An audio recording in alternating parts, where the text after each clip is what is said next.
Hello everyone, welcome to intraday Vista. நான் உங்கள் ராஜன். இன்னைக்கு நம்ம பார்க்க போறது morning star candlestick pattern. இது 3 கேண்டில் உடைய ஒரு bullish reversal candle stick pattern ஆகும். இது பொதுவா டவுன் ட்ரெண்ட் மார்க்கெட் முடிந்து அப் ட்ரெண்ட் மார்க்கெட் தொடங்கும் போது தோன்றும். இதுல ஃபர்ஸ்ட் பியரிஸ் கேண்டில் பெரிதாகவும், செகண்ட் கேண்டில் ஸ்மால் பியரிஸ் அல்லது ஸ்மால் புல்லிஷ் அல்லது டோஜி கேண்டிலாகவும், தேர்ட் கேண்டில் பெரிய புல்லிஷ் கேண்டிலாகவும் தோற்றமளிக்கும். இதே போல் 3 கேண்டில் டவுன் ட்ரெண்ட்ல உருவாகினால் இத morning star candlestick pattern சொல்லுவாங்க. இந்த 3 கேண்டில் என்ன சொல்ல வருதுன்னா, இந்த ஃபர்ஸ்ட் கேண்டிலில் செல்லர் ஆதிக்கம் செலுத்திக் கொண்டிருந்தார்கள். செகண்ட் கேண்டிலில் செல்லர் ஆதிக்கம் குறைய தொடங்குது. தேர்ட் கேண்டிலில் பையர் நாங்க ஆதிக்கம் செலுத்த வந்துட்டோம்னு நிரூபிக்க ஃபர்ஸ்ட் பியரிஸ் கேண்டிலின் 50% செலவை விட மார்க்கெட்டை ஹை பிரைஸ்ல கொண்டு போய் முடிக்கிறாங்க. அதாவது அப் ட்ரெண்டுக்கு போக போகுதுன்னு அர்த்தம். வாங்க சில உதாரணத்தை பார்ப்போம். இங்க பாத்தீங்கன்னாக்கா நான் டெய்லி சார்ட் பிரேம் எடுத்திருக்கேன். இது பாத்தீங்கன்னாக்கா மார்க்கெட் பாத்தீங்கன்னாக்கா டவுன் ட்ரெண்ட்ல வந்திருக்கு. டவுன் ட்ரெண்ட்ல வந்து ஒரு பெரிய பேரிஷ் கேண்டில் இங்கே ஃபார்ம் ஆயிருக்கு.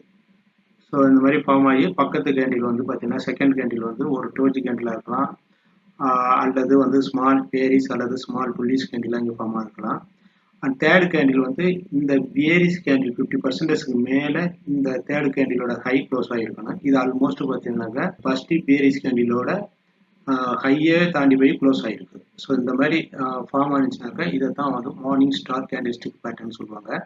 இந்த மாதிரி ஒரு டவுன் ட்ரெண்ட்ல வந்து இந்த மாதிரி ஃபார்ம் ஆனிச்சுனாக்கா கண்டிப்பா இது மார்க்கெட் வந்து அப் ட்ரெண்டுக்கு போகும். ஸோ இந்த மார்னிங் ஸ்டார் கேண்டில் ஸ்டிக்கோட பியூட்டி என்னன்னாக்கா, ஒரு டவுன் ட்ரெண்ட் மார்க்கெட்ல இந்த மாதிரி ஃபார்ம் ஆனிச்சுனாக்கா அது கண்டிப்பா அந்த டவுன் ட்ரெண்ட் முடிந்து அப் ட்ரெண்டுக்கு போக போகுதுன்னு அர்த்தம். ஸோ அதோட ரிஃப்ளெக்ட் பார்த்தீங்கன்னாக்கா பாருங்க, இங்க மார்க்கெட் எந்த அளவுக்கு மேல மூவ் ஆயிடும். ஸோ இதே போல ஐடென்டிஃபை பண்ணி நம்ம ட்ரேடிங் பண்ணோம்னாக்கா கண்டிப்பா நல்ல ப்ராஃபிட் எடுக்கலாம். வாங்க செகண்ட் எக்ஸாம்பிள் பார்ப்போம். இங்க பார்த்தீங்கன்னாக்கா நான் 1 hour சார்ட் பிரேம் எடுத்திருக்கிறேன். இதுல பார்த்தீங்கன்னா மார்க்கெட் டவுன் ட்ரெண்ட்ல வந்திருக்கு. டவுன் ட்ரெண்ட்ல வந்து இங்க பார்த்தீங்கன்னா ஒரு பேரிஷ் கேண்டில் இங்க ஃபார்ம் ஆயிருக்கு. ஸோ அதுக்கு பக்கத்துல பார்த்தீங்கன்னாக்கா ஒரு ஸ்மால் புல்லிஷ் கேண்டில் இங்க ஃபார்ம் ஆயிருக்கு. இது பாக்குறது ஹேமர் கேண்டில் போல இருக்கு. ஸோ இருந்தாலும் நம்ம வந்து தேர்ட் கேண்டில பார்க்கணும். தேர்ட் கேண்டில் பார்த்தீங்கன்னாக்கா இந்த கேண்டிலை விட இது பெரிய புல்லிஷ் கேண்டிலா இங்கே ஃபார்ம் ஆயிருக்கு. ஸோ இந்த மாதிரி ஃபார்ம் ஆனிச்சுனாக்கா இது morning star candlestick pattern. Second இந்த ஃபர்ஸ்ட் கேண்டிலோட 50% மேல இந்த தேர்ட் கேண்டிலோட ஹை வந்து மேல இருக்கணும். ஸோ ஆல்மோஸ்ட் பாருங்க, இது 50% மேலே தான் இங்கே க்ளோஸ் ஆகிருக்கு.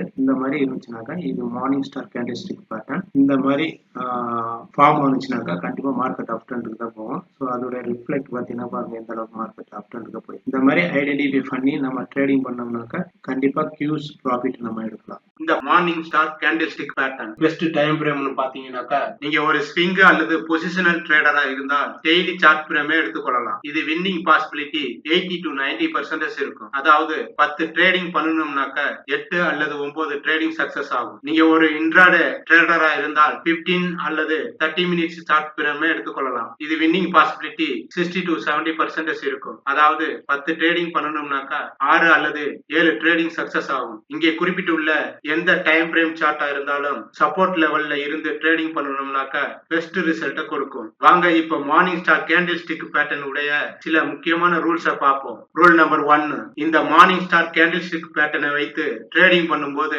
கண்டிப்பாக மார்க்கெட் டவுன் ட்ரெண்ட்ல இருக்கான்னு நம்ம உறுதி செய்ய வேண்டும். ரூல் நம்பர் 2, இதுல ஃபர்ஸ்ட் பியரிஸ் கேண்டில் பெரிதாகவும், செகண்ட் கேண்டில் ஸ்மால் பியரிஸ் அல்லது ஸ்மால் புல்லிஷ் அல்லது டோஜி கேண்டிலாகவும், தேர்ட் கேண்டில் புல்லிஷ் கேண்டிலாகவும், அதுவும் ஃபர்ஸ்ட் பியரிஸ் கேண்டிலின் 50% செலவை விட பெரிதாக இருக்க வேண்டும். மற்றும் இந்த தேர்ட் கேண்டிலில் ஹை வேல்யூம் இருக்கான்னு நம்ம உறுதி செய்ய வேண்டும். ரூல் நம்பர் 3, எப்போதுமே RSI அல்லது மூவிங் ஆவரேஜை அனலைஸ் பண்ணி ட்ரேடிங் பண்ண வேண்டும். இப்ப இந்த வீடியோல மார்னிங் ஸ்டார் கேண்டில் ஸ்டிக்கை பத்தி தெளிவாக பார்த்தோம். இந்த வீடியோல வேற ஏதாவது டவுட் இருந்துச்சுனாக்கா கமெண்ட் பாக்ஸ்ல தெரியப்படுத்துங்கள். இந்த வீடியோ உங்களுக்கு பிடிச்சிருந்து எனக்கு ஒரு நன்றி சொல்லணும்னு தோணுச்சுனாக்கா சப்ஸ்கிரைப் மற்றும் பெல் பட்டனை பிரஸ் பண்ணி அந்த நன்றியை தெரியப்படுத்துங்கள். இன்ட்ராடே விஸ்டா, நான் உங்கள் ராஜன். நன்றி.